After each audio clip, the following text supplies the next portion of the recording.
2 दिन पहले, मतलब लगभग मान लो 10-15 दिन पहले, हम लोगों ने एक बहुत ही इंपॉर्टेंट मुद्दे पे बात किया था, और वो था लद्दाख के जो लोग हैं वो चाह रहे हैं कि उनके वहां पे एटलीस्ट 6th शेड्यूल को लगा दिया जाए, या अगर उनको स्टेटहुड नहीं भी मिल रहा है।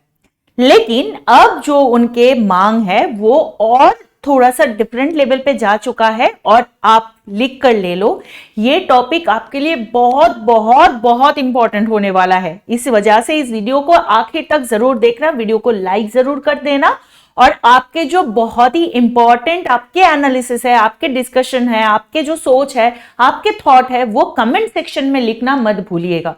ठीक है, तो बात यह है कि लद्दाख के लोग, अच्छा इससे पहले एक बात बता देती हूं, आप अगर हमारे चैनल पे यूट्यूब प्लेलिस्ट पे जाओगे, वहां पे पूजा मैम करंट अफेयर सबको मिल जाएगा, वहां पे आपको ये लद्दाख वाले जो 6th शेड्यूल वाला वीडियो है वो भी आपको मिल जाएगी।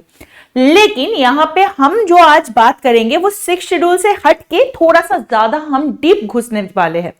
जैसे आपको पता है 2019 में कश्मीर के अंदर से 370, आर्टिकल नंबर 370 जो कॉन्स्टिट्यूशन के अंदर है उसको हटाया गया, और कश्मीर की जो स्टेटहुड है उसको हटा के उनको यूटी में बदला गया, और कश्मीर की जो 3 डिविजन्स है जो कि जम्मू कश्मीर लद्दाख था, उसमें से लद्दाख को अलग से यूटी बनाया गया।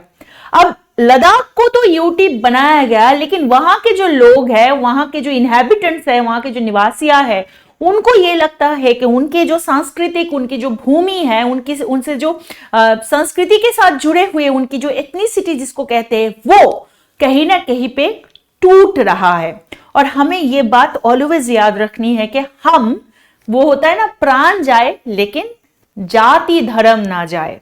एक्चुअली जाति धर्म के मतलब सिर्फ रिलीजियन की बात नहीं कह रही हूं मैं। जाति धर्म के मतलब ये होता है कि हम जिस संस्कार या जो संस्कृति में बड़े हुए हैं उसको हम तोड़ना नहीं चाहते हैं। बहुत कम लोग होते हैं कि अपने जो कंटिन्यूअस जो एंसेस्टरियल रूल है उसको ब्रेक कर पाते हैं, लेकिन वो बहुत ही गिने चुने लोग होते हैं, वो मॉन्क होते हैं, है ना। गौतम बुद्धा अपने जो रूल्स रेगुलेशन, अपने क्षत्रिय धर्म था, सब कुछ छोड़ के वो गौतम बुद्धा बने। हम ये नहीं कर सकते, हम आसान, मतलब ये आसान नहीं होता, ये भगवान के तुल्य काम होता है। महावीर जैन कैसे बने? क्योंकि वो अपने जो रूल्स, अपने जो एंसेस्टरियल रेगुलेशंस है उसको वो तोड़ दिया था। लेकिन हम जो आम आदमी होते हैं, हमारे लिए हमारी एथनिसिटी, हमारे कल्चर सब कुछ होता है, और वही लद्दाख के लिए भी लागू है। लेकिन वहां के जो लोग हैं उनको लग रहा है कि नहीं, हमारे जो रूल्स रेगुलेशंस है उसको कहीं ना कहीं पे कार्ब किया जा रहा है। तो इसी वजह से इन्होंने क्या किया, आर्टिकल 371 की मांग किया ताकि लद्दाख को शील्ड कर सके, और ये मांग सेंटर कंसीडर करने की बात सोच रहा है। बात यहां पे बदलता है, आपके दिमाग में क्वेश्चन ये आएगा कि मैम ये तो समझ में आ गया कि ये मांग कर रहा है, लेकिन ये आर्टिकल 371 है क्या? अब अगर हम आर्टिकल 371 के बारे में बात करें, पहले एक लाइन में इसको समझ लेते हैं कि ये एक विशेष अधिकार दिया जाता है कुछ राज्य को। अगर कोई राज्य के ऊपर अगर आर्टिकल 371 लगता है तो मतलब ये समझ में आ जाता है कि उनकी जो संस्कार है, उनकी संस्कृति है, एथनिसिटी है, उनका जो कल्चरल वैल्यू है, उसको सुरक्षा दिया जाएगा थ्रू इंडिया के कॉन्स्टिट्यूशन, जो कि उनके मांग है। उनको यही लग रहा है कि हम, पहले उनको लगा था अच्छी बात है, हम कश्मीर से अलग हो गए हैं, कश्मीर की जो पॉलिटिकल डोमिनेंस है वो हमारे ऊपर से कम हो गया है। लेकिन फिर उनको लगने लगा कि नहीं, हम अलग तो हुए लेकिन हमें कोई भी सुविधा ऐसे नहीं मिल रहा है ताकि हम अपने जो एथनिसिटी है, कल्चरल वैल्यू है, उसको हम प्रिजर्व कर सके। और इससे भी अगर डीप डाउन हम इसमें डाइव करेंगे तो ये भी हमें पता चल जाएगा कि भाई सिर्फ कल्चरल या एथिकल या एथनिकल भी चीजें नहीं है, एथनिसिटी भी नहीं है, एथनिसिटी भी नहीं है। और सबसे इंपॉर्टेंट यहाँ पे जो मैटर करता है वो है पॉलिटिकल रिकॉग्निशन पाना। ठीक ना, पॉलिटिकल रिकॉग्निशन कैसे पा सकता है कोई राज्य जब वहां से एक ही एमपी सीट को लागू किया गया है? This is unfair. ठीक है, वहां के जो जगह है बहुत ही ज्यादा टफ है, वहां के जो टेरेन है वो हिमालयन टेरेन है, बहुत ही इवन कुछ जगह तो अनमोटरेबल है, मतलब वहां पे आप चल भी नहीं, जा भी नहीं, पहुंच भी नहीं सकते। ये सारे सिचुएशन को देखते हुए सरकार की ये सोच है कि इसको 6 शेड्यूल अगर नहीं देंगे तो आर्टिकल 371 देंगे। अब क्वेश्चन यहां पे आता है कि ये आर्टिकल 371 है क्या। ठीक है, ये बेसिकली बात करता है जैसे मैंने बताया कि स्टेटहुड तो नहीं देंगे, ठीक है, तुम्हारे लिए हम आर्टिकल 371 का सोचेंगे। अगर हम आर्टिकल 371 की बात करें तो ये जैसे मैंने बताया temporary, transitional and special provision से संबंधित होता है। अब आर्टिकल 371 क्या कर रहा है, देखो महाराष्ट्र, गुजरात ऐसे जो राज्य हैं वहां पे जो गवर्नर है उनके पास स्पेशल रिस्पॉन्सिबिलिटी होती है ताकि वो जैसे विदर्भ, मराठवाड़ा और महाराष्ट्र के कुछ हिस्सों है जहां पे सेपरेट डेवलपमेंट बोर्ड स्थापित कर सकते हैं और जो फंड्स दिया जाता है स्टेट को उसको अच्छी तरह से एलोकेट करके उसको इक्विटेबली एलोकेशन करके वहां के डेवलपमेंट कर सके, ये देखा जा सकता है। मैं किसकी बात कही यहाँ पे, महाराष्ट्र और गुजरात के बारे में, जो कि स्पेशल कुछ रीजन का देखभाल कर सकते हैं through the power of governor. और गवर्नर को ये पावर किसने दिया, गवर्नर को ये पावर दिया संविधान ने, ठीक है, थ्रू आर्टिकल 371।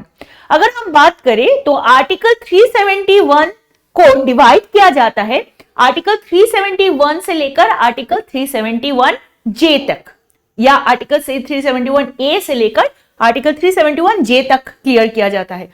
और इसके अंदर क्या क्या आता है, मेरे पीछे आप पढ़ सकते हो, मैं थोड़ा हट जाती हूं। इसमें क्या क्या आता है, देखो आर्टिकल इसमें आता है नागालैंड, फिर इसके साथ अगर हम देखें फिर आता है असम, मणिपुर, आंध्र प्रदेश, तेलंगाना और कुछ रीजन ऑफ इंडिया। अब बात कैसे है, अगर हम इसको थोड़ा सा समझने की कोशिश करें, जैसे आर्टिकल 371 ए वो क्या करता है, वो पार्लियामेंट को नागा लोगों के जो धार्मिक या सामाजिक प्रथाएं हैं या नागा परंपरा जो है उसको ठीक तरह से फॉलो अप करा जाए, ये देखते हैं। वहां के जो सिविल और क्रिमिनल जो प्रोसीड्योर है, वहां के जो एडमिनिस्ट्रेशन है उसको ठीक तरह से वहां के लोगों के हिसाब से उसको चलाया जाए, इसका कानून बनाने की अनुमति देता है। आर्टिकल 371 बी की बात करें, आर्टिकल 371 बी असम के लिए है। प्रेसिडेंट जो हमारे हैं राष्ट्रपति जी, उनको ट्राइबल एरिया से चुने गए जो मेंबर्स होते हैं उनके एक कमेटी का गठन करना और उनके कार्य मतलब उनकी जो काम है उस व्यवस्था को अनुमति देना, ये भी उससे होता है। फिर थर्ड क्या होता है, अगर हम थर्ड के बारे में बात करें, जैसे कि आर्टिकल 371 सी, ये किसके लिए है, मणिपुर के लिए है। मणिपुर को क्या इंपॉर्टेंस देता है कि ये एक स्पेशल कमिटी फॉर्म कर सकते हैं, क्यों कर सकते हैं, वही बात, आपने जो प्रावधान है, आपने जो रुचि है, आपने जो नीति है, उससे संबंधित चीजों को वो कंटिन्यू कर सके थ्रू द लीगल प्रोसीजर, इस वजह से ये उनके पास है। ऐसे ही करके हम देखेंगे आर्टिकल 371 की डी भी है और आपको बता देते हैं, टेलीग्राम चैनल पे मलुका IAS में ज्वाइन कर लो ताकि आपको ये PDF मिल जाए, ठीक है। चलो अगर हम बात करें बेसिकली ये सब चीजों को करने के पीछे का मतलब असलीकरण क्या है, आपको पता ही चल गया कि ये सारे आर्टिकल राज्यों के जो लोग हैं उनकी पहचान और संस्कृति को बनाए रखने के लिए मदद करता है और अपने इलाके के मामले में कुछ हद तक अपने जो होता है कि autonomous body for the administration या स्वराज्य कहते हैं, ये प्रदान करता है। तो इसके अलावा अगर हम लद्दाख के लोगों की बात करें तो ये लोग, ये जो 6 शेड्यूल, ये जो पिक्चर है ना, ये 2023 फरवरी का है, आज से 1 साल पहले का है। वो लोग तब से ये स्लोगन, ये डिमांड करे जा रहे, जबकि इतने दिन बाद जाके उनकी आवाज को सुना गया। अब वो कैसे चीजें बदलेंगे वो तो टाइम के साथ ही हमें देखने को मिलेंगे। और ये मांग इंपॉर्टेंट इसलिए है क्योंकि लद्दाख के अधिकांश लोग शेड्यूल ट्राइब से आते हैं और उनका यह भी मानना है कि 6 शेड्यूल के लिए वो इसलिए बार बार बोल रहे हैं ताकि उनको अपने इलाका, अपने स्वराज का, अपने जो अधिकार है उसको ठीक तरह से वो कंटिन्यू कर सके। ये चीज देखने के लिए ये लोग बार बार ये मांग कर रहे हैं। अब आर्टिकल 371 के तहत कुछ विशेष अधिकार दिया जाए और उनको, उनकी संस्कृति, उनको भूमि को सुरक्षा दिया जाए, यही हम चाहते हैं क्योंकि we want the India should be united. अगर स्टेट को अपने उसका हक जताना है, यूटीज को अपने उसका हक जताना है, यही फेडरल सिस्टम का नेचर है, ये अच्छी बात है, यहाँ पे कोई गलत नहीं है। लेकिन सरकार कैसे इसको टैकल करेंगे वो तो लेजिस्लेशन की बात है, वो हमें वेट करना पड़ेगा। ऐसे ही करंट अफेयर्स अगर आपको पीडीएफ में भी चाहिए, बुक्स में चाहिए, तो करंट अफेयर्स का हमारा मैगजीन आ चुका है, मार्केट से आप खरीद सकते हो। You can call on this number, इस नंबर पे कॉल करके आप डिटेल्स ले सकते हो। हमारे जीएस फाउंडेशन बैच में अगर भर्ती होना है तो ऑलरेडी डिस्काउंट चल रहा है, इससे भी ज्यादा भारी भरकम डिस्काउंट आपको मिल सकता है।